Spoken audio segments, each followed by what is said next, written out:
eu mencionei, não sei se provei, acho que não provei, que quando o domínio é compacto,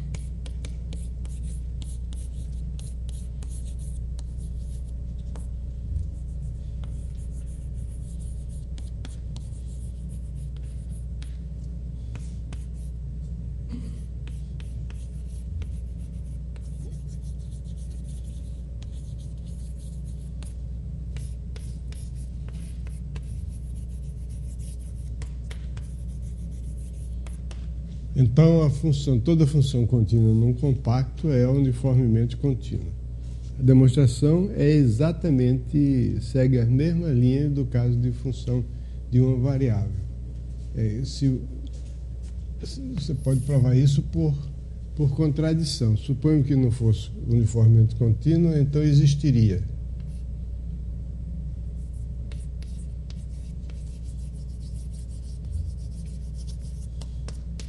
Do contrário, existiria um epsilon. Não. Existiria duas sequências de funções, de pontos, xk e yk, pertencente ao conjunto K, tal que a distância entre eles tende para zero, mas não é verdade que a distância entre f de xk e f de yk é diferente, tenda para zero também. Aí a gente é tentado a escrever uma coisa aqui que não é bem correta, que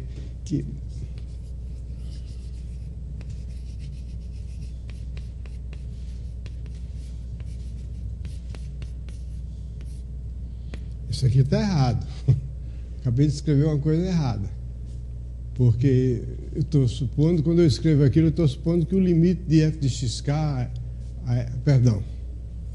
Desculpe, isso aqui está errado porque é uma asneira.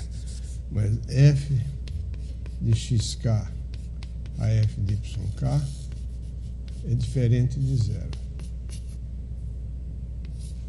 Isso aqui, estou supondo que existe o limite, que esse limite não é zero, mas o limite pode não existir. Então, mas a afirmação limite é falsa. A afirmação, essa aqui, é falsa.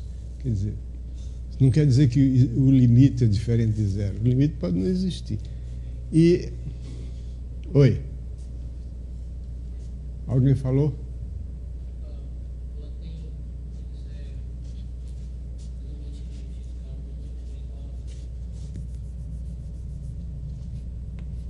É isso? Obrigado. Bom, a demonstração é a seguinte: se você tem essas duas sequências, então passando a uma subsequência, eu posso supor que uma delas converge. Por exemplo, limite de xr quando r varia em n', um subconjunto infinito de n, é igual a um certo A. Porque o K é compacto, toda sequência tem uma subsequência convergente. Mas aí, por causa dessa hipótese aqui, então, obrigatoriamente, o YR, quando R varia em n', também converge para o mesmo ponto A. Aí você recai, se limite de xr é A e limite de yr é A, então o limite de xr menos r menos yr é A menos A, que é zero, e portanto, a contradição. Então, toda função, toda aplicação definida num conjunto compacto é uniformemente contínua. A recíproca não é verdadeira. Você pode ter conjuntos em que toda função contínua definida nele é uniformemente contínua e o conjunto não ser compacto. Um exemplo banal disso é o conjunto dos números naturais. Toda função definida no conjunto dos naturais é contínua e é uniformemente contínua, porque essa condição aqui só é satisfeita se o YK for igual a XK para todo caso suficientemente grande, porque o conjunto é discreto.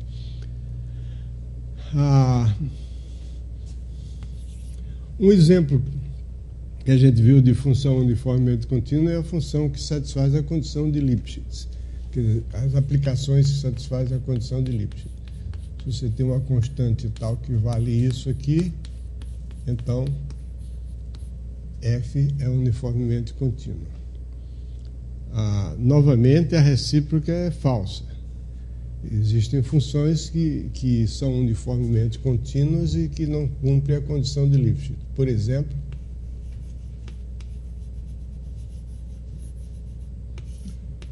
f do intervalo 0,1 em R, f de x igual a raiz de x. Essa é uma função contínua, por conseguinte, uniformemente contínua, porque o intervalo 0,1 é compacto, mas não cumpre a condição de Lipschitz. Por quê? Porque o f de x, para essa função aqui, o f de x menos f de y vai ser raiz de x menos raiz de y, que a gente pode escrever como sendo x menos y dividido por raiz de x mais raiz de y. Então, isso significa que o quociente f de x menos f de y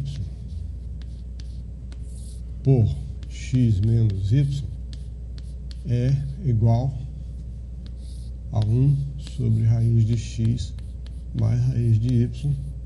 Portanto, não é limitado quando x e y variam no intervalo 0,1. E a condição de Lipschitz é equivalente a dizer que o quociente de f de x menos f de y em norma, pela norma de x menos y, é limitada por uma constante c. Então, essa função é uma função uniformemente contínua, mas não é lipschitziana. Um exemplo de função lipschitziana é a função real de distância de um ponto variável a um conjunto. Essa função, se você tem um subconjunto do Rm, você tem uma função f de Rm em R, f de x igual a distância do ponto x ao ponto A, ao conjunto A. Então, a distância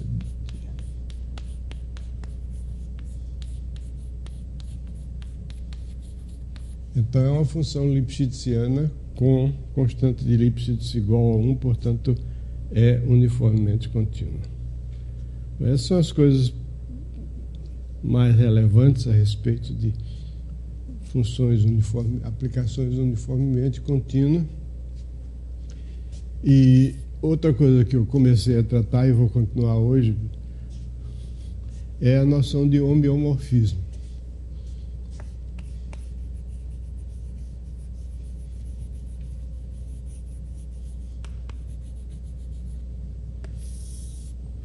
Um homeomorfismo entre dois conjuntos, x e y, x está no Rm e y está no Rm. O homeomorfismo é uma aplicação que é uma bijeção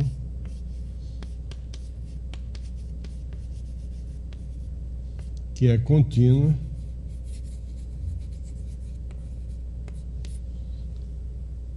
e cuja inversa também é contínua.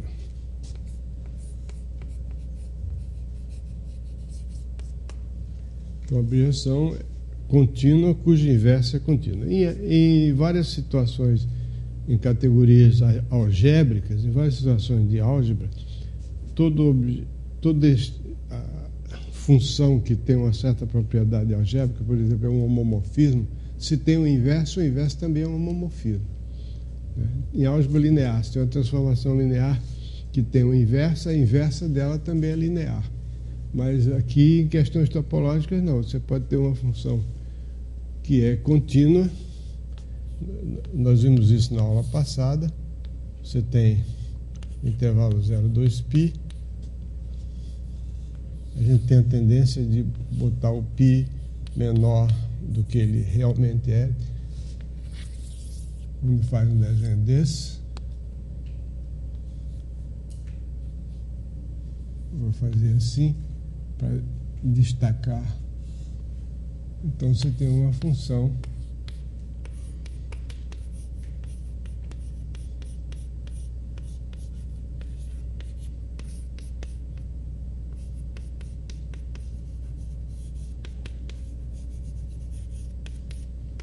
que é uma aplicação contínua, uma bijeção contínua, mas a inversa é descontínua. É óbvio que a inversa é descontínua, porque se você pegar uma sequência de pontos, o f de 0 vai ser o ponto 1, 0, mas se você pegar uma sequência de pontos convergindo aqui para o ponto 1, 0, que é esse ponto aí.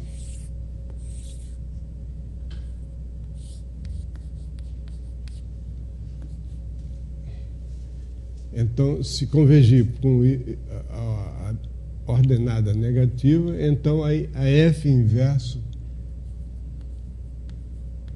vai convergir para 2π, que não pertence ao domínio e não converge para nada. Então, é descontínuo nesse ponto.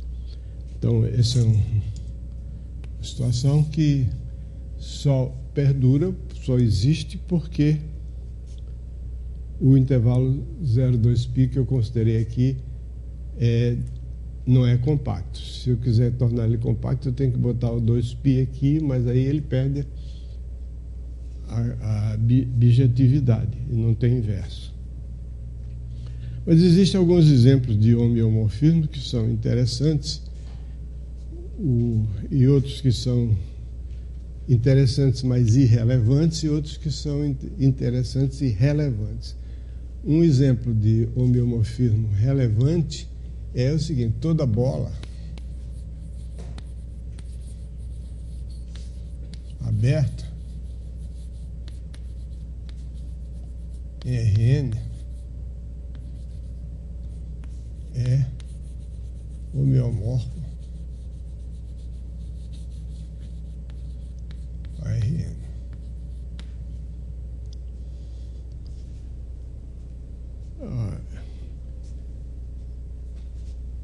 Basta mostrar que a bola unitária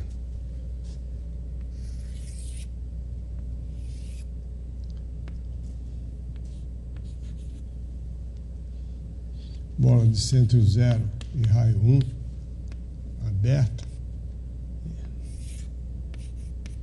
é homeomorfa ao Rn todo. Por quê?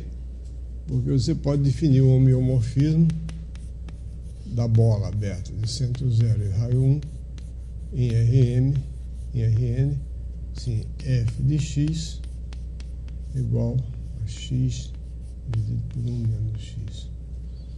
Quer dizer, eu multiplico todas as coordenadas do vetor x ou do ponto x pelo número 1 menos módulo de x, 1 menos a norma de x, que é um número positivo, porque o x é um ponto da bola unitária, portanto tem um módulo menor do que 1, e essa é uma aplicação para mostrar que é o homeomorfismo, a gente exibe a inversa dela.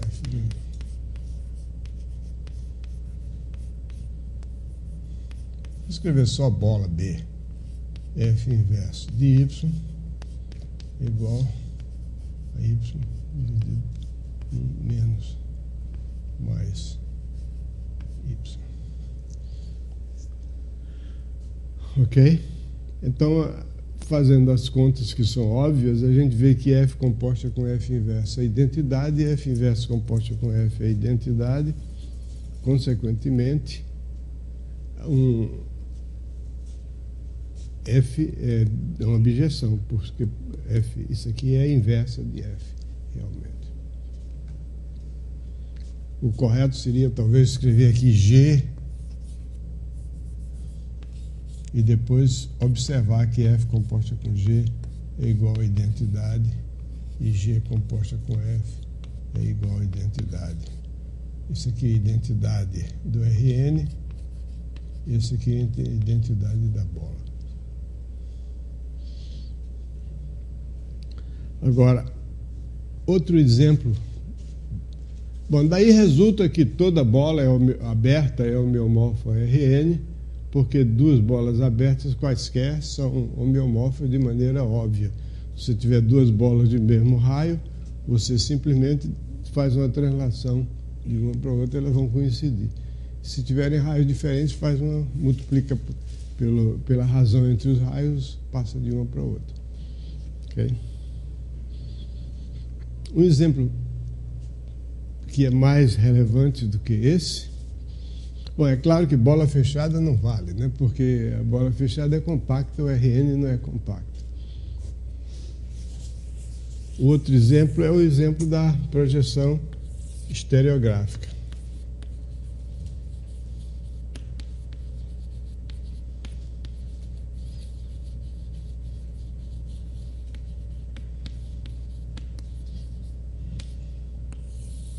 Projeção estereográfica é uma aplicação da esfera SN, SN menos N, eu vou dizer o que é isso, em RN. N aqui é o ponto cujas coordenadas são todas iguais a zero, com exceção da última.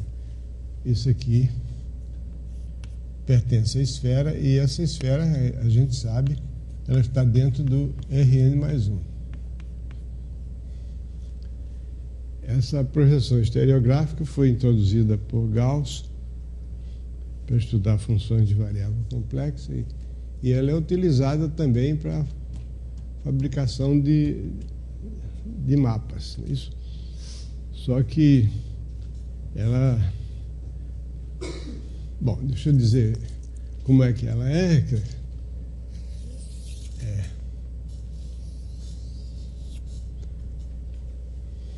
Aqui está a esfera unitária, que eu estou representando por uma esfera em R3, portanto S2, e aqui está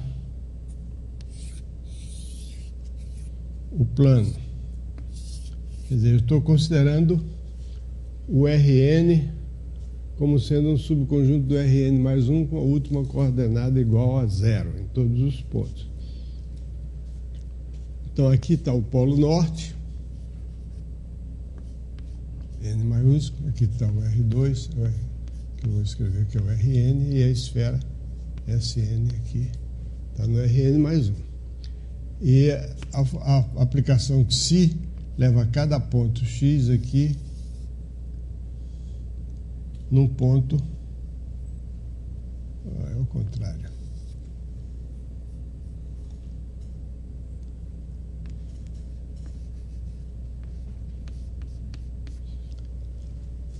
Então, uma semirreta que parte do polo norte e liga o polo norte ao ponto X, prolonga essa semirreta até encontrar o plano Rn, que é o xn mais 1 igual a zero. Essa interseção eu chamo de Xi de X. Então, os pontos dessa semirreta são os pontos da forma, os pontos dessa semirreta são os pontos da forma N mais T X menos N. Ou seja, X mais 1 menos T N. Esses são os pontos da semirreta.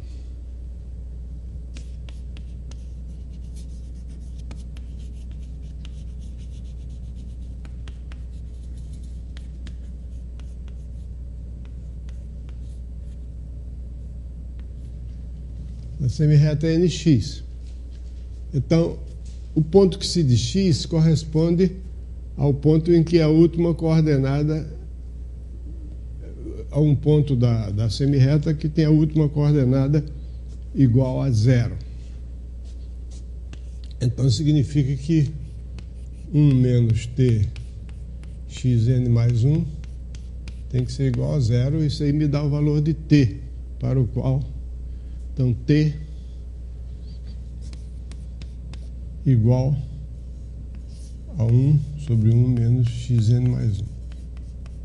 Como esse ponto x está na esfera, o xn mais 1 não pode ser maior do que 1, aquele 1 menos xn mais 1 é sempre positivo, e não é 1, porque o 1 é o polo norte, xn mais 1 igual a 1 é o único ponto que tem xn mais 1 igual a 1 na esfera.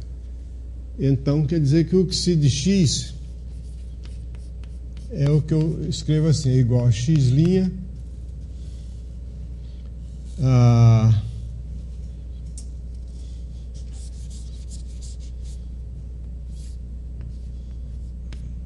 sobre 1 menos xn mais 1. O x' é o seguinte, se x for o ponto da esfera que cujas coordenadas são xn mais 1, então eu represento por x' o ponto que tem como ponto do Rn, cujas coordenadas são x1 até xn. Então esse ponto x' é um ponto que está no Rn, porque eu considero como... Eu desprezo a última coordenada igual a 0 e as outras ficam assim. Esse é o que se de x, é a fórmula. Aí você tem imediatamente, enxerga como é que é a aplicação inversa do Rn na esfera toda menos o polo norte, que eu pego qualquer ponto do Rn, ligo ao polo norte, onde esse segmento de reta encontrar a esfera, esse ponto eu chamo a imagem inversa do que se... E tem aí no livro tem a expressão para mostrar que ela é contínua e que é o inverso da outra. Então, assim, por isso é que em topologia a gente considera sempre a esfera como sendo o espaço euclidiano mais um ponto chamado ponto no infinito, aquele ponto da esfera. Bom, esses são os exemplos relevantes. Tem outros exemplos interessantes e às vezes até surpreendentes de homeomorfismos que a gente vai. Por exemplo, se a gente pegar uma esfera e colar dois pontos antípodas na esfera, a gente vai obter uma figura que é como se fosse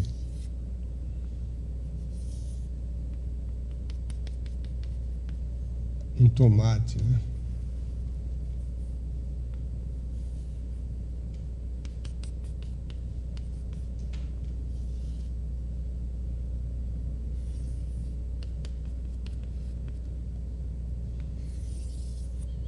Sei lá, tá horrível essa figura, mas a ideia é que você tem um tomate amassado no meio. Você tem uma esfera que você...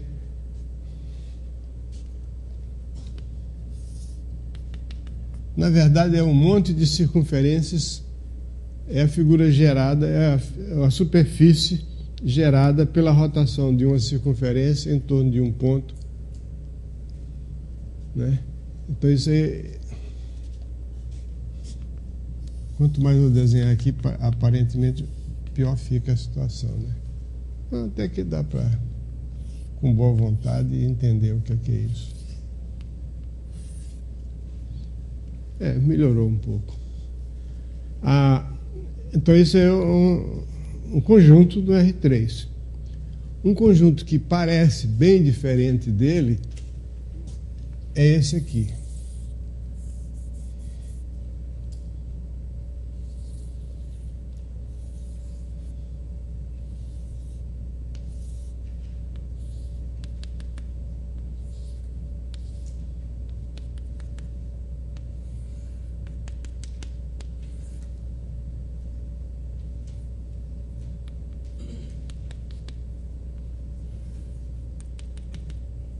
Conto com a boa vontade de vocês para verem o que é isso. Isso é um toro com um dos meridianos apertado até virar um ponto. São dois conjuntos que não parecem, mas são homeomorfos. Dá para enxergar isso? Por que eles são homeomorfos? Porque ambos, esse aqui eu já descrevi de outro modo, né? Em vez de dizer que é uma esfera que tem dois pontos colapsados, num só, eu disse que é uma figura gerada por uma circunferência que gira em torno do eixo dos Y. Por exemplo, a circunferência, pega uma circunferência vertical no plano, no espaço, aliás, né? E faz essa circunferência girar em torno do eixo dos Y, então a figura gerada é isso aqui. Então, na verdade, essa figura aí é uma reunião de uma infinidade de círculos, de circunferências, com um ponto em comum. Agora, se você olhar para aqui, não do jeito que eu fiz, mas isso aqui vai despistar a verdadeira maneira de olhar para isso. Isso aqui também é uma reunião de circunferências com um ponto em comum. Só que são as outras circunferências, são transversais. Então, fazendo a correspondência entre cada uma das circunferências e outra, você tem um homeomorfismo entre essas duas figuras. Agora, esse homeomorfismo é esquisito, não dá para a gente entender à primeira vista, porque por dois motivos. Primeiro, a gente está habituado, isso é um péssimo hábito, a gente não, eu não estou, mas é uma tendência de habituar-se, pensar que duas figuras homeomorfas são aquelas que você pode deformar continuamente uma até obter a outra. Se você pode deformar uma figura no espaço continuamente até obter a outra, sem rasgar nem colar, então essas duas figuras são homeomorfas. Mas a recíproca é falsa. Você pode ter duas figuras homeomorfas, mas que você não pode deformar continuamente uma na outra. Porque a definição de homeomorfismo não diz respeito a nenhuma etapa intermediária. Só é o começo e o fim da figura que você tem F, uma correspondência que é contínua e tem a inversa contínua. Então, um exemplo bem mais banal do que esse é o seguinte: imagina no plano a seguinte figura. Você tem uma circunferência e você tem, digamos, uma circunferência e você tem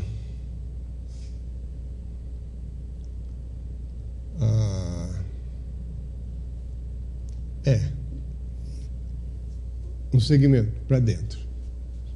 E depois você tem outra figura diferente, você tem uma circunferência e o segmento para fora. No plano. Não sei se vocês já ouviram falar num livro chamado Flatland, Planolândia. É um livro de um escritor inglês do século antepassado, Abbott, em que ele imaginava que o mundo era um plano. Então as pessoas, as entidades, os animais que moravam nesse plano, todos chatos, né? Então, chatos no sentido geométrico. E era chato também.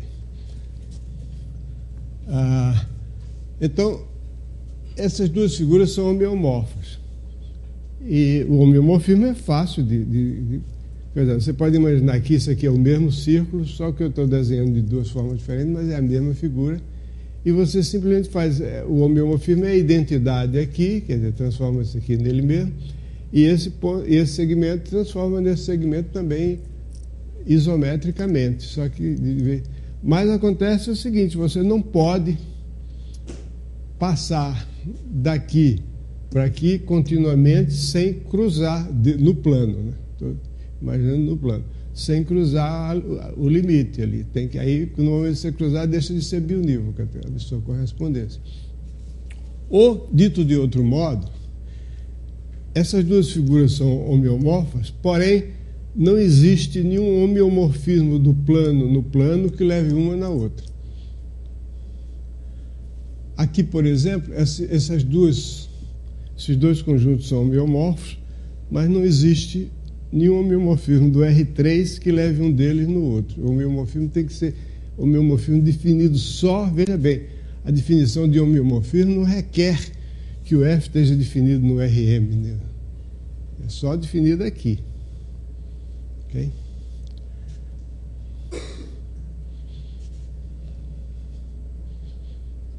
Muito bem.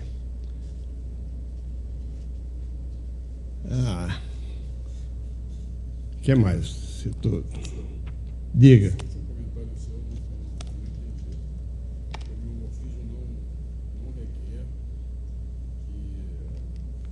Fale alto para todos ouvirem, inclusive quem está ouvindo a gravação.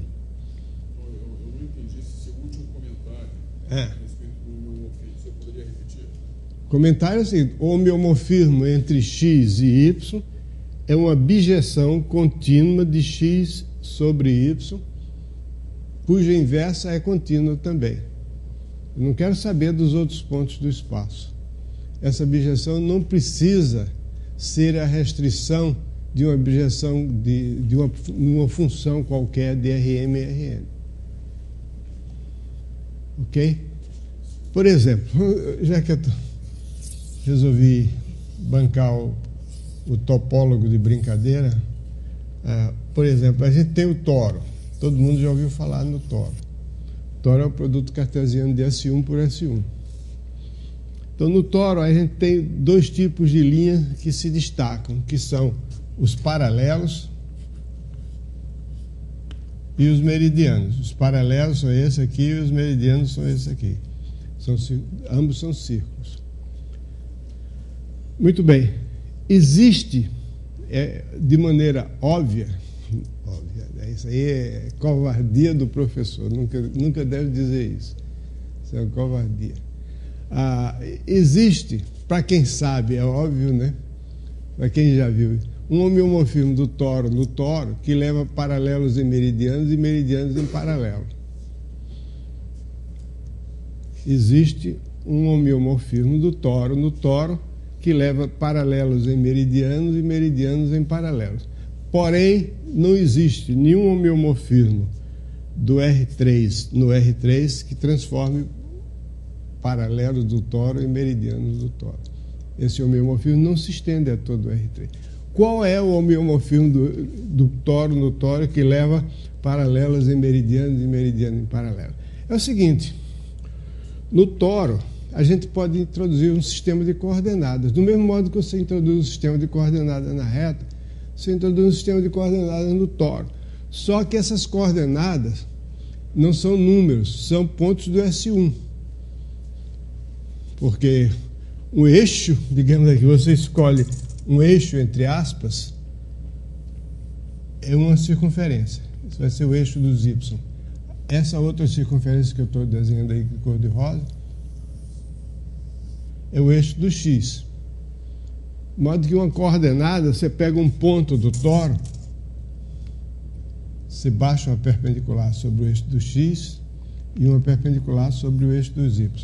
Então você tem aqui duas coordenadas, o X e o Y. Isso aqui são as coordenadas do ponto P. Então todo ponto do toro ele tem duas coordenadas, só que essas duas coordenadas, eu repito, não são números, são pontos da circunferência, porque os eixos são circunferências. Muito bem. Por isso é que o toro é o produto cartesiano de S1 por S1. Porque os pontos do toro são pares, uma vez introduzido no sistema de coordenadas. Muito bem, então você define o homeomorfismo do toro no toro, levando o ponto de coordenadas XY no ponto de coordenadas YX. Então, com isso, você trocou os paralelos pelos meridianos e o meridiano pelos paralelos, só que esse homeomorfismo não pode ser estendido a todo o R3. Não existe nenhum homeomorfismo do R3 que faça isso. Aí já não é tão simples de provar essa segunda minha afirmação, mas se vocês tiverem curiosidade de ver isso provado, não é o fim do mundo, não. Está no meu livro que se chama grupo fundamental e espaço de recobrimento.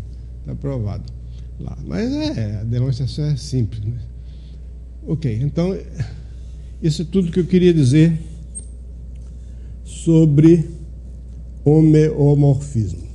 Agora, para encerrar esse capítulo, que é o capítulo inicial do livro, falta falar num conceito importante, que é um par de conceitos mais importantes que tem nesse capítulo são compactos e conexos. Nós já falamos em compactos. Agora vamos falar em conexo. O que é um conjunto conexo e quais são as propriedades desses conjuntos?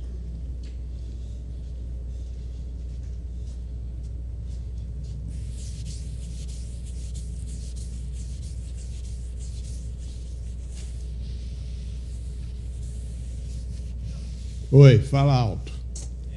Esses exemplos que você deu, de que não existe uma deformação contínua que leva uma figura a outra, mas se eu puder subir a dimensão do espaço, por exemplo, a mim, se eu for para R3, eu consigo virar aquela área. Claro. Não existe. Não, eu não disse que não existe nada contínuo que leve esse, nesse. Eu disse no plano. Eu falei na Planolândia. Mas se eu puder subir uma. Flatland, do Abbott. Não sei se esse livro foi traduzido para o português. É um livro engraçadíssimo. Tudo, você imagina, se abre mão da terceira divisão, tudo se passa no plano, o cara olha para o outro, ele só pode distinguir quantos lados você tem. Eu sou um hexágono, eu sou apenas um pobre pentágono e tal. Aí o outro diz, se sou uma circunferência, e está com tudo, né?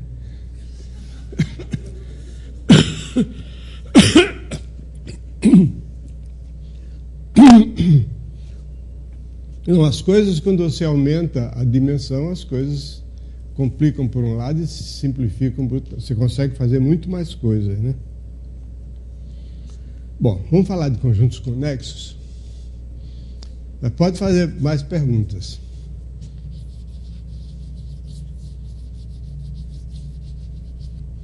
Acho que o que ele quis perguntar é se sempre que você acrescenta uma dimensão, você consegue fazer uma deformação contínua, desde que na dimensão que você está exista um homeomorfismo.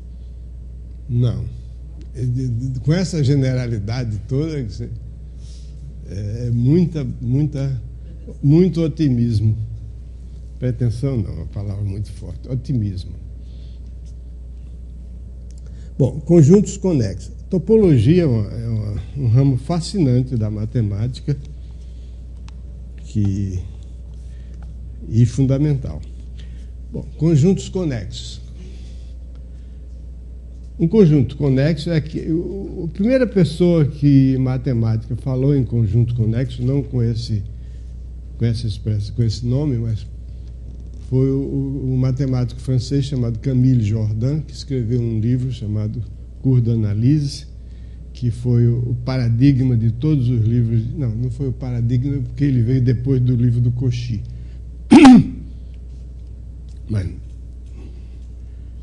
foi escrito algumas dezenas de anos depois do Cauchy, mas é como se fosse escrito um século depois, a diferença brutal da moderna, da atitude. Bom, o Jordan chamou esses conjuntos conexos de conjuntos de um só pedaço. D'un seul tenant. Então, o conjunto conexo, a ideia é essa, que um conjunto é formado por um pedaço só, não é por dois pedaços. Então, a ideia, a definição precisa é a seguinte: você tem um conjunto X, contido em Rn, então, uma cisão de X é uma decomposição de X como reunião de dois subconjuntos, A e B. Mas tais que nenhum ponto de A é aderente a B e nenhum ponto de B é aderente a A. Por exemplo, se você pegar a reta, você pode fazer uma decomposição da reta em dois pedaços. O intervalo menos infinito 0 e 0 mais infinito aberto. São disjuntos e você tem uma decomposição da reta em dois subconjuntos disjuntos. Mas não é uma cisão, porque se esse aqui for o A e esse aqui for o B, então o 0 é um ponto de A que é aderente a B. Se não fosse essa condição, tudo era uma cisão, acabando. A noção de cisão ficava trivializada. Então, é uma decomposição de X como reunião de dois conjuntos, tais que nenhum ponto de A é aderente a B e nenhum ponto de B é aderente a A. Então, uma cisão trivial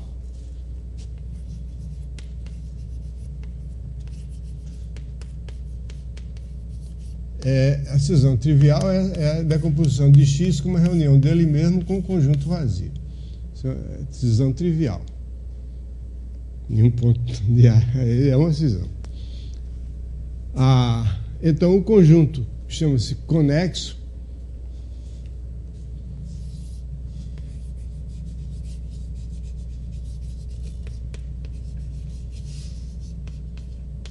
Toda cisão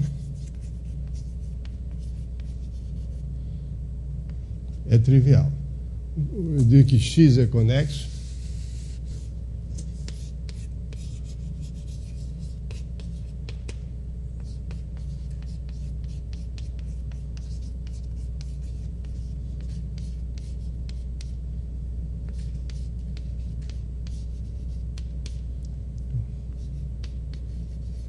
Toda cisão de X é trivial, uma maneira esquisita de dizer, a única cisão de X é a trivial. Está certo, mas esquisito.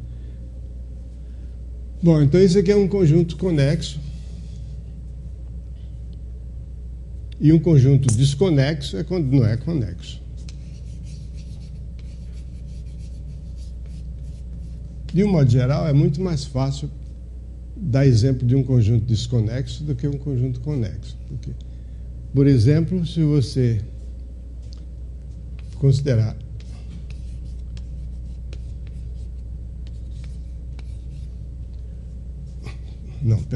a reta menos zero. Se você tirar o zero da reta, aí você tem uma cisão, que é o menos infinito. Zero mais infinito. Isso aí é uma cisão. Que nenhum número negativo pode ser limite de uma sequência de números positivos. E nenhum número positivo pode ser limite de uma sequência de números negativos. Portanto, nenhum elemento de A é aderente a B. Esse aqui é o A, por exemplo. Esse é o B. Nenhum elemento de A é aderente a B e nenhum ponto de B é aderente a A. Quando a gente tem uma cisão, então o conjunto A é fechado em X. Por quê? Porque os pontos aderentes a A não estão em B, logo não estão em X. Ou melhor, os pontos aderentes a A que não estão em A não estão em B também, então não estão em X. Se tivesse em X, teria que estar em A ou em B. Então, toda vez que se tem uma cisão, o conjunto A é fechado em X e o conjunto B é fechado em X pelo mesmo motivo. E, consequentemente, são ambos abertos, porque o A é o complementar de B em X e o B é o complementar de A em X. E vice-versa. Se você tiver um subconjunto de X que seja aberto e fechado em X, então ele, juntamente com o complementar, vão formar uma cisão de X. Bom, vamos ver exemplo. Como eu disse, é muito mais simples provar que um conjunto é desconexo do que é conexo. Para começar, a gente, na verdade, no volume 1 desse livro, que a gente só estuda topologia da reta, que é um estudo que por um lado é mais simples, por outro lado é muito menos intuitivo, porque você não pode fazer figurinhas assim na reta. Na reta não tem jeito. É um intervalo, então são os pontinhos isolados, não dá para arranjar muito exemplo. Mas aí no volume 1 está provado de que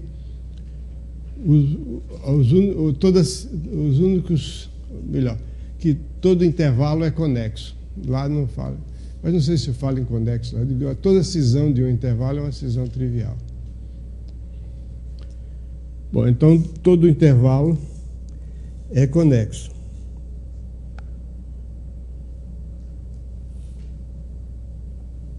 Na página 51 do volume 1 foi provado que todo intervalo, aberto ou fechado, limitado ou ilimitado, é conexo. O importante aqui para nós, para completar, que não está provado lá, é a recíproca. Se x contido em R é conexo, então x é um intervalo.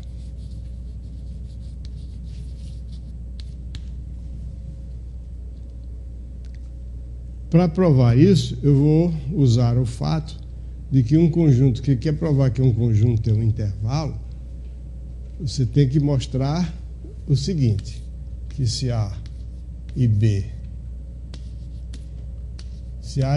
pertencem a X e A é menor do que C, que é menor do que B, isso aqui tudo implica que C pertence a X.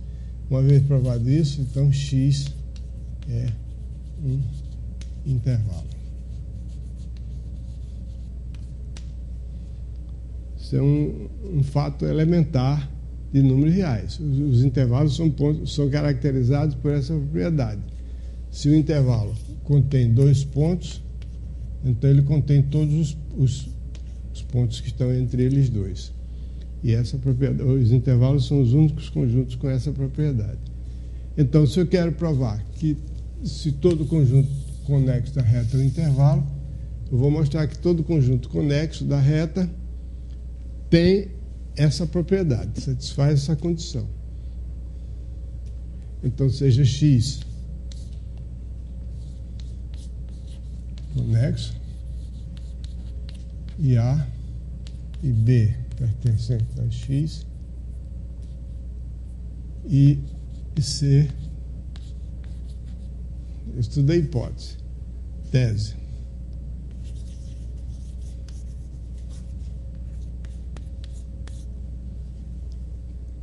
E isso é prova por contradição. Porque eu suponho que X não pertence a C, não pertence a X. Se C não pertence a X, então aí você teria o seguinte, você teria que R menos C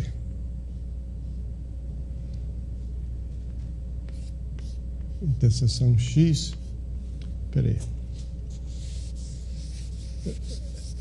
se X não pertence a X, então ponha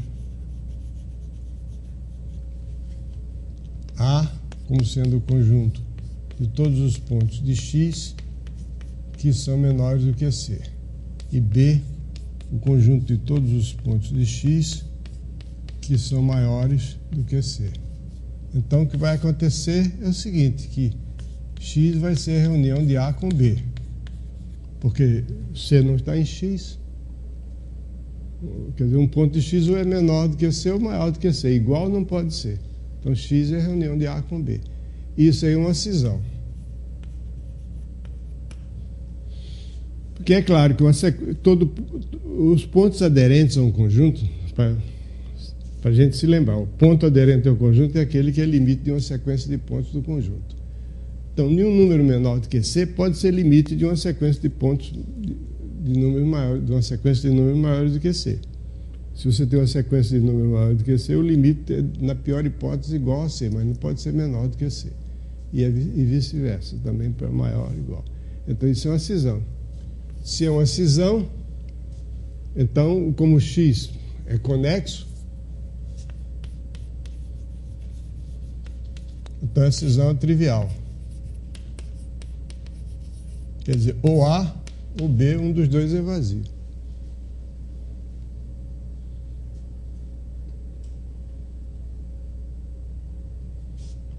Ok? E o A está em X, o B está em X.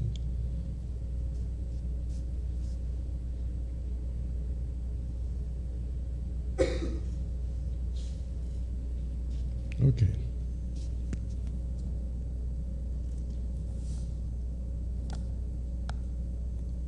Ah, sim, desculpe. Mas acontece, desculpe, não é trivial, porque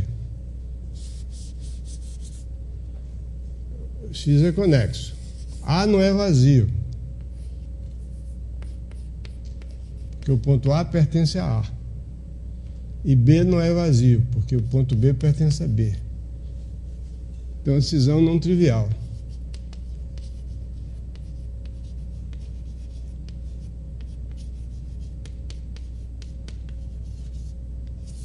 Isso é uma contradição. Cisão não trivial, porque o ponto A é menor do que C, então o ponto A pertence ao conjunto A. O ponto B minúsculo pertence ao conjunto B. Então, tanto A como B são não vazios, então você teria uma cisão não trivial absurdo.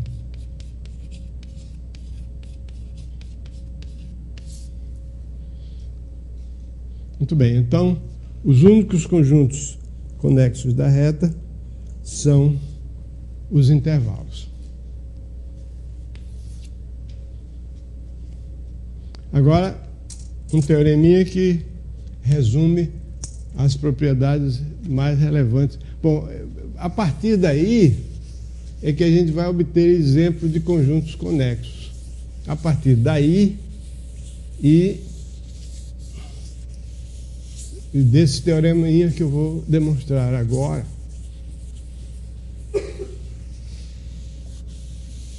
o qual teorema resume as propriedades fundamentais dos conjuntos conexos. Então, o teorema ele consta de 3 afirmações, 4, aliás. Primeiro é o seguinte: afirmação A: se f de x em Rn é contínua e x é conexo, então f de x é conexo. Ou seja, toda transformação contínua leva conjuntos conexos em conjuntos conexos.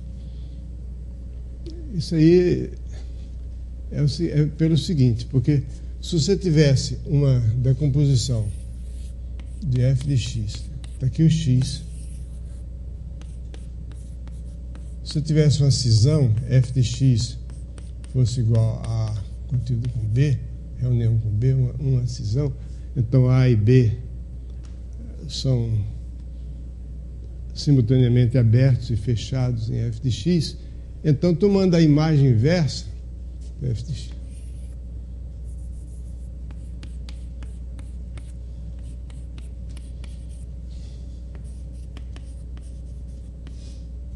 então tomando a imagem inversa, você teria que x seria a reunião da f inverso de A com a f inverso de B.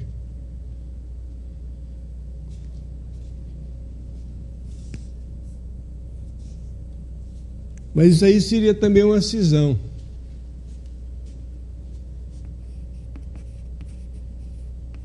Porque A é aberto em f de x e fechado. B também é aberto e fechado em f de x. Então a imagem inversa de um conjunto aberto por uma aplicação contínua é aberta, de fechado é fechado também. Então isso aqui é aberto e fechado, cada um deles aqui é aberto e fechado em x. Então isso aqui seria uma cisão de f de x.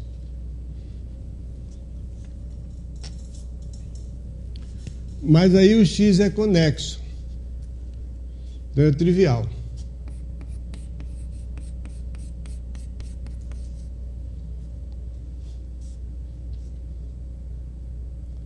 Se isso é trivial, então digamos, o f de x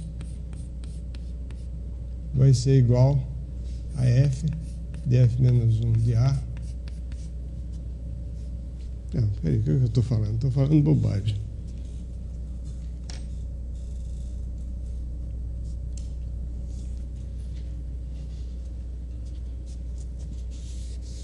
Agora, trivial quer dizer, digamos que isso aqui seja vazio.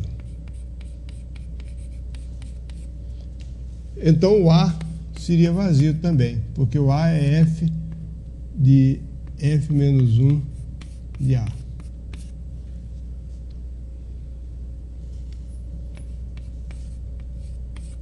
Ok. Então toda cisão de f de x é trivial.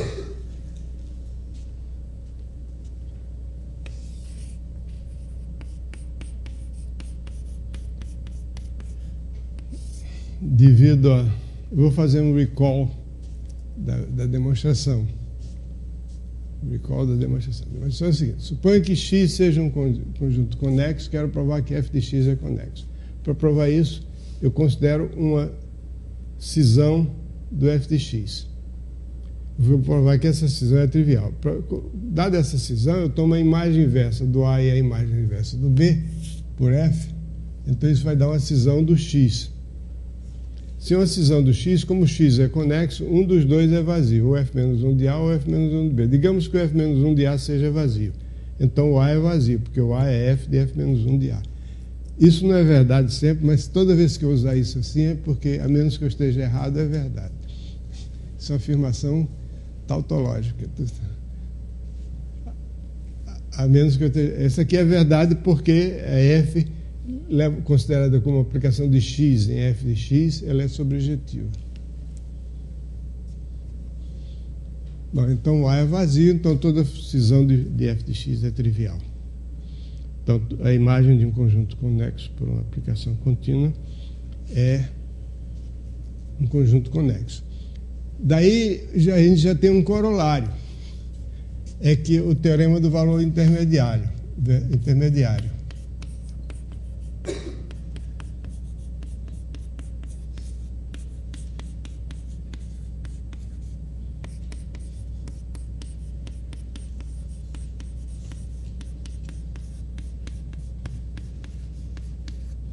O teorema do valor intermediário diz o seguinte: se f é uma função contínua, real, e x é conexo, então f de x é um intervalo.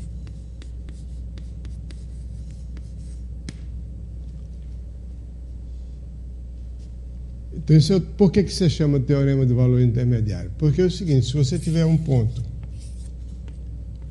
A e um ponto B em x, então você tem aqui f de B, e aqui, digamos, você tem f de A.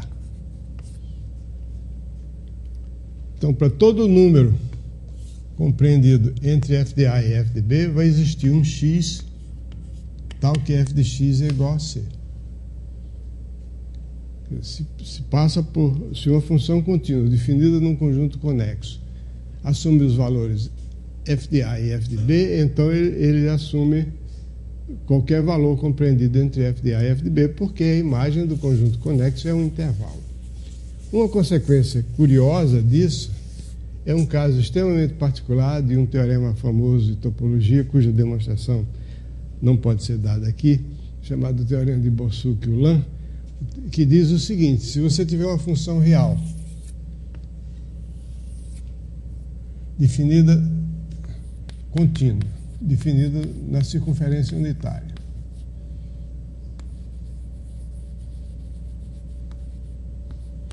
então existe pelo menos um ponto x tal que f de x é igual a f de menos x.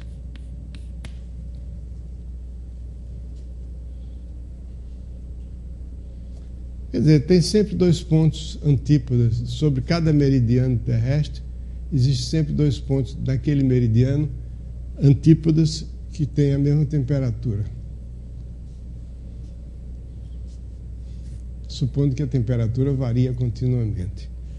Então, se você tem uma função contínua de S1 em R, então existe pelo menos um ponto X no qual ele e o seu antípoda têm o mesmo valor. A F tem o mesmo valor nesses dois pontos. Para ver isso, você define uma função φ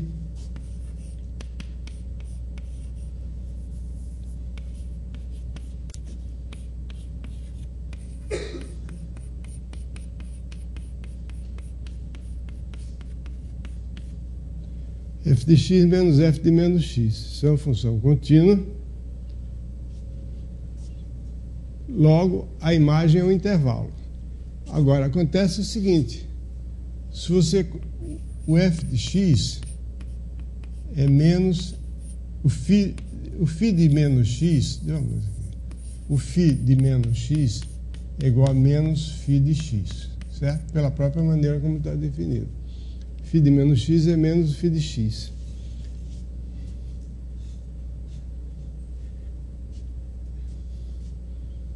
Então, das duas, uma. Ou o φ de x e o φ de menos x são ambos iguais a zero.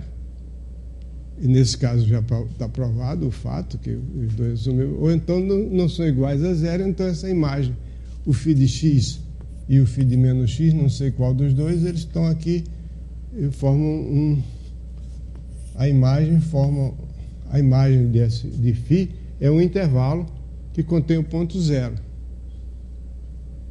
Então existe um x tal que φ de x é igual a zero. Então f de x é igual a f de menos x. Ok?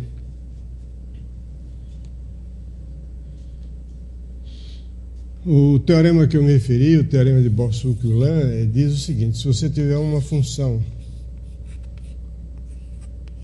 de S2 em R2, existem dois pontos antípodas em que a função assume o mesmo valor. Então, tem as duas coordenadas. F tem duas, o valor de cada ponto aqui são duas coordenadas. Então, isso significa que existem dois pontos antípodas que têm a mesma temperatura e a mesma pressão atmosférica.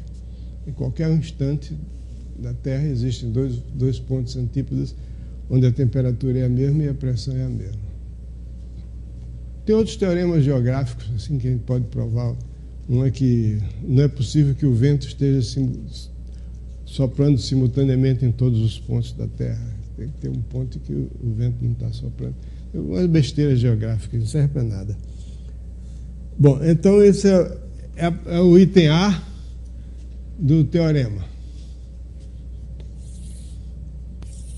A imagem de um conjunto conexo é um conjunto conexo.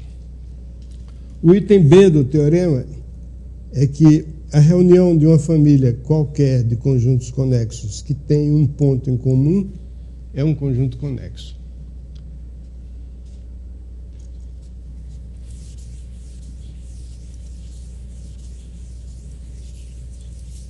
Se você tem uma família de conjuntos conexos,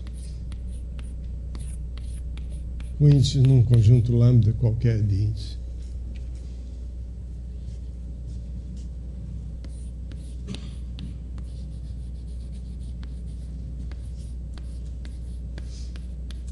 para todo lambda, x lambda é conexo. E eles todos têm um ponto em comum, quer dizer, existe um ponto A que pertence ao x lambda, que é um conjunto conexo. Então o teorema diz que a reunião do x lambda é conexo. É um conjunto conexo. Em particular, se você pegar dois conjuntos conexos que têm um ponto em comum, a reunião é um conjunto conexo. Então, tem um ponto A que pertence a todos. Então, se você tiver uma cisão, provar que é conexo, tem que provar que toda cisão é trivial. Suponha que eu tenho uma cisão do x, então o ponto A pertence a um ou outro. Por exemplo, pertence ao A maiúsculo.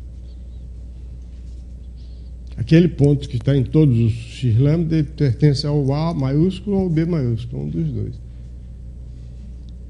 Então você vai ter que, para cada lambda, o x lambda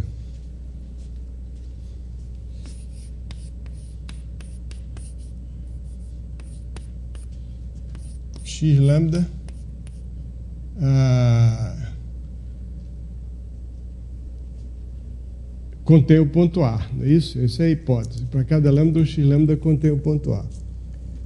E esse x lambda se isso aqui é uma cisão,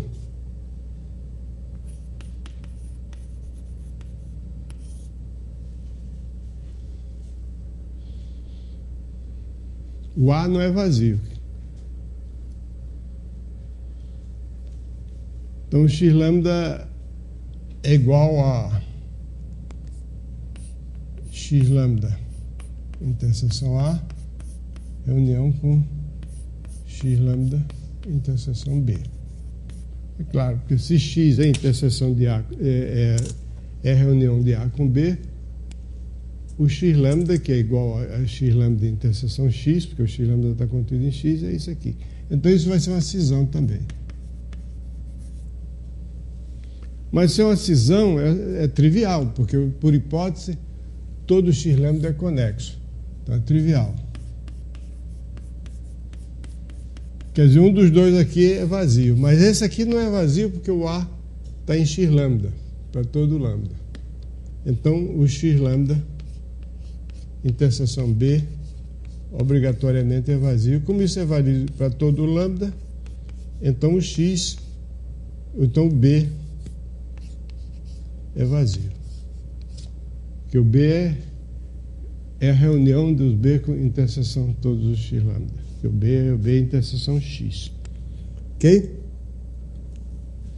Então esse é o segundo item do teorema. Essa parte A, a imagem conexo é conexo. A parte B, toda reunião de conexos com ponto em comum é conexo. Tem a parte C e a parte D. Esse teoreminha aqui é que faz com que a gente consiga exemplos de conjuntos conexos. Por exemplo, a partir do B eu vou provar o C. O C diz o seguinte: se x, o produto cartesiano de x por y é conexo, se e somente se x e y são conexos. O produto cartesiano de dois conjuntos conexos é conexo, e se o produto cartesiano é conexo, cada um deles é conexo. Isso aqui é imediato, porque o x é a projeção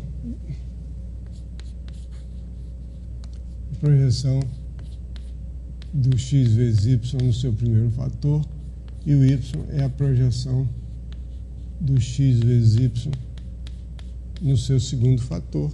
Imagem de conjunto conexo, essa é a parte A. Agora, essa parte aqui é o seguinte: suponha que x seja conexo e y seja conexo. Então eu vou olhar para o produto cartesiano. Vou provar que o produto cartesiano é conexo. Para provar que o produto cartesiano é conexo, uma maneira é fazer o seguinte: eu escolho um ponto do produto cartesiano. Esse ponto tem uma coordenada A em x e uma coordenada B em y. Então é o ponto C.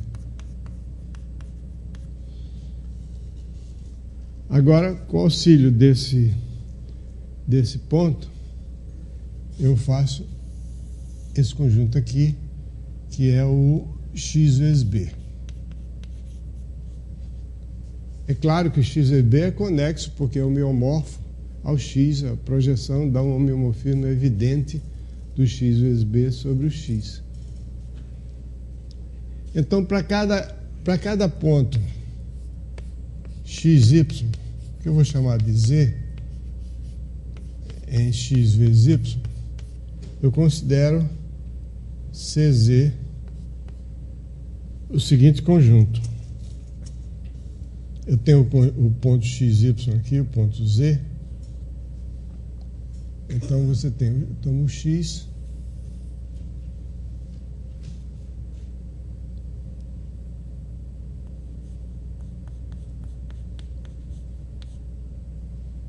aqui o x. Então, esse é o CZ. O que é o CZ?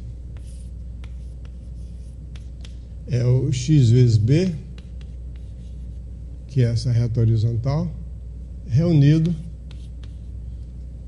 com o x vezes y. X minúsculo vezes y maiúsculo.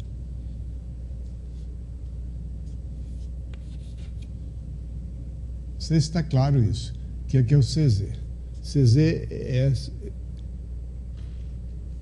x maiúsculo vezes b reunido com isso aqui, que é a reta vertical, que é x vezes y. X minúsculo vezes y maiúsculo. Esse CZ é conexo. Eu poderia até chamar de lambda, para ficar parecido com aquele lá. Então você tem uma coleção de conjuntos conexos. Todos esses conjuntos conexos, CZ, contém o ponto C. Para todo Z. Todos esses contêm o mesmo ponto. Então você tem o x vezes y, o produto cartesiano do x por y é a reunião dos CZs. Então é a reunião de conjuntos conexos, todos eles com um ponto em comum. Então é um conjunto conexo. Então o produto cartesiano de conjuntos conexos é um conjunto conexo. E, finalmente, a última parte do teorema, a parte D, é uma parte curiosa, porque... Vocês vão ver por quê? Porque, pelo menos eu acho, se você tem x conexo, por hipótese, e você tem um conjunto y que está esmagado, ou melhor, está inserido entre o x e o feixe de x. Então, esse y é conexo. Em particular, o fecho de um conjunto conexo é um conjunto conexo.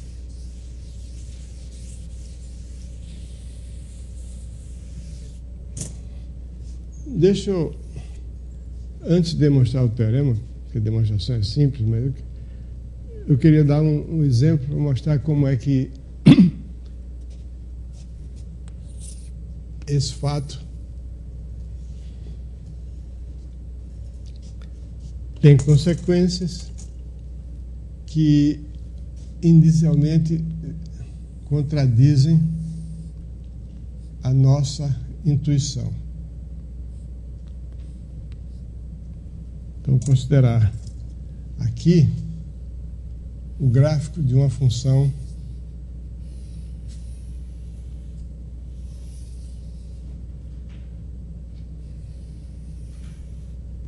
contínua, que é uma função definida no intervalo 0, 2π, por exemplo, com valores no intervalo menos 1 mais 1, que é f de x é igual a x, a seno e 1 sobre x. Quando o x é maior do que 0 e é menor do que ou igual a 2π. Então esse é o gráfico da função f. Eu acho que é mais ou menos evidente que esse ponto aqui, que é a origem, que eu vou chamar de P, a origem do plano cartesiano, R2, esse ponto pertence ao fecho do gráfico. Quer dizer, eu vou chamar de G igual ao gráfico de f. O gráfico de qualquer função é homeomorfo ao domínio dessa função. Qualquer função, qualquer aplicação, o gráfico de qualquer aplicação é homeomorfo ao domínio. É só vocês se lembrarem do que é o gráfico. Você tem uma aplicação de um conjunto X num conjunto Y. O gráfico dessa aplicação é o conjunto de todos os pares X, f de X, onde o X varia em X. Então, o gráfico é um subconjunto do produto cartesiano de X por Y. E o gráfico se f é contínuo, o gráfico de f é homeomorfo a f, porque existe uma aplicação φ de x no gráfico de f, que é simplesmente φ de x é igual a x f de x, que é contínuo, porque as duas coordenadas são contínuas. X depende continuamente de x e f de x depende continuamente de f de x. E você tem a inversa.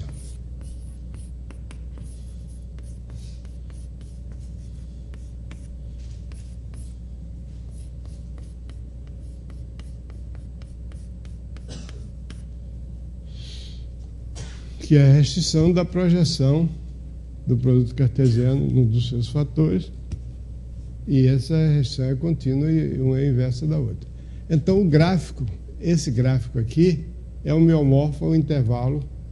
Então, se você chamar de G aqui, o gráfico da função f, esse gráfico é homeomorfo ao intervalo 0, 2π. Esse é f, definido no intervalo 0, 2π.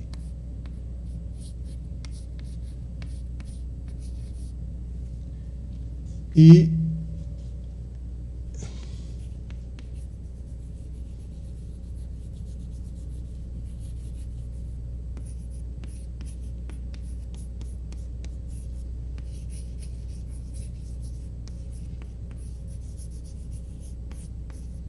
logo é conexo.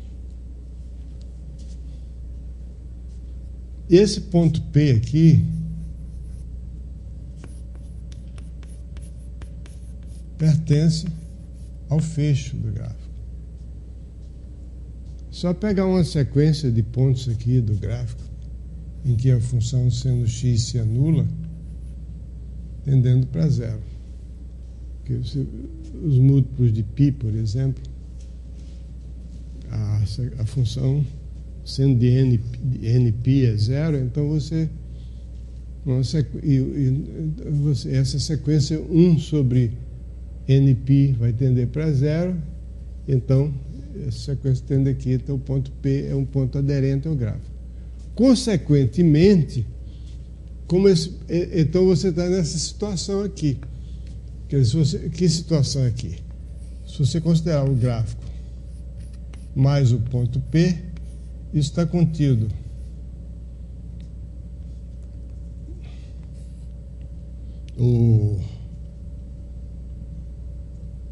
no fecho do gráfico, tá? Como o gráfico é conexo, admitindo o teorema, que eu ainda não provei, resulta que isso aqui é conexo.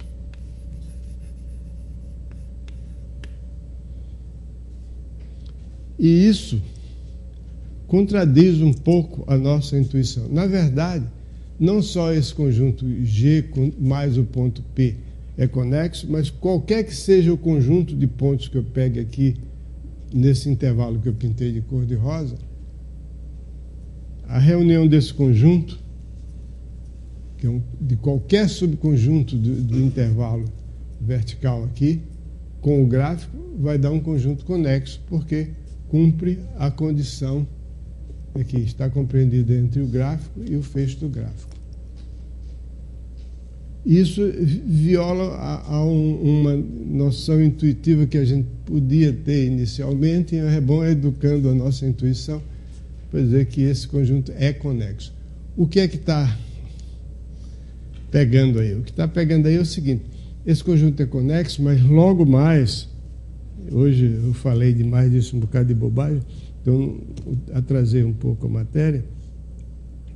Existe uma segunda noção de conjunto conexo, Uma é que um conjunto conexo é aquilo que a gente diz, que não pode ser separado em dois pedaços. A outra é um conjunto conexo quando você pode passar de qualquer ponto desse conjunto para outro ponto qualquer continuamente, por um caminho contínuo. Então essa é a segunda noção de conjunto conexo, e essa segunda noção não é verdadeira. Esse conjunto aqui, G reunido com P, você não pode passar do ponto P para nenhum outro ponto aqui, qualquer caminho aqui nesse conjunto, G reunido com P, conjunto Y, que contém o ponto P, qualquer caminho que contém o ponto P é constante.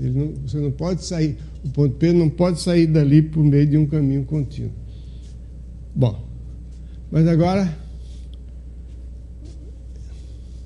vamos ver como é que demonstra isso. O Y é conexo porque se você tivesse uma decomposição, uma cisão, para provar que é conexo, tem que provar que toda cisão de Y é trivial.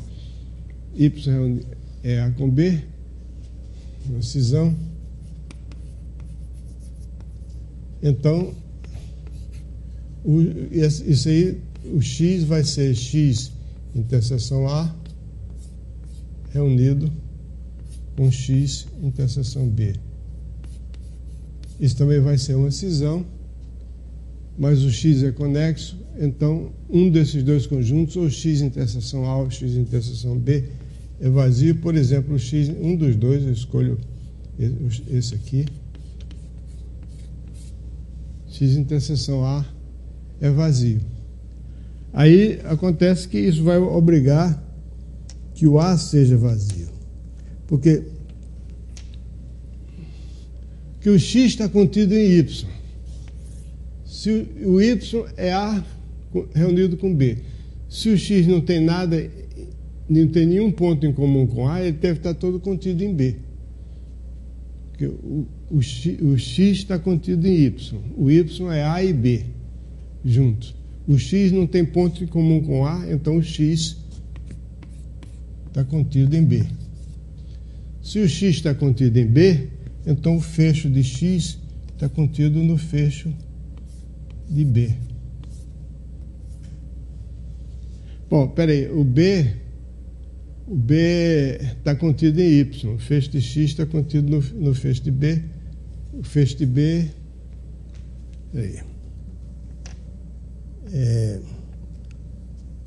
do fecho de X está contido no fecho de B, logo o Y está contido no fecho de B. Porque o Y está contido no fecho de X, ok? Logo, o Y está contido no fecho de B. Bom, se o Y está contido no fecho de B, então eu tenho o seguinte, que o A, que é a interseção Y, aí vai ter o seguinte, o A é A interseção Y, porque o A está contido no Y. Mas o Y está contido no fecho de B, então isso aqui está contido na interseção de A com o fecho de B, que é vazio. Então, o A é vazio. Consequente, toda cisão do Y é uma cisão trivial. Ok?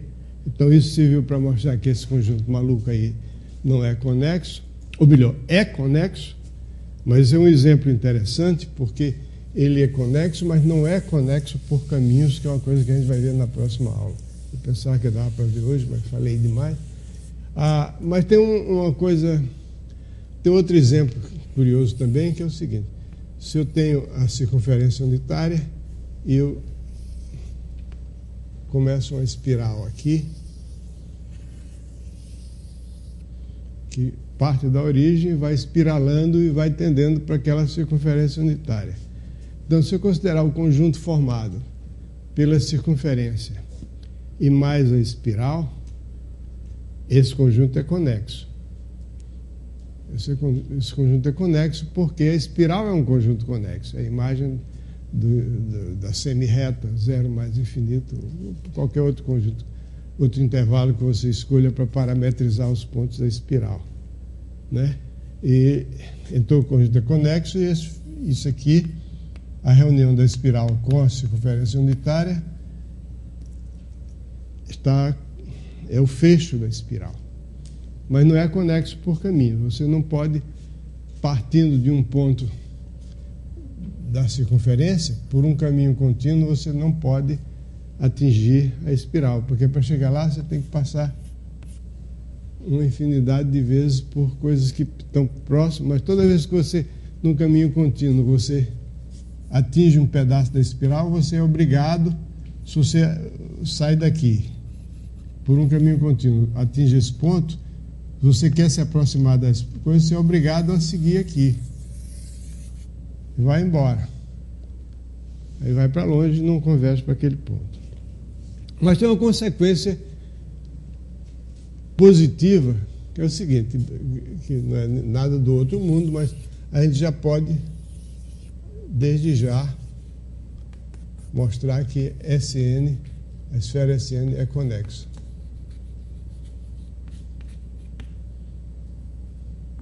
Por quê?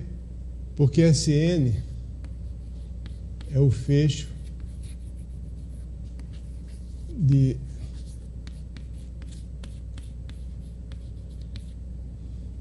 se lembra da que se é a projeção estereográfica. Então, essa projeção estereográfica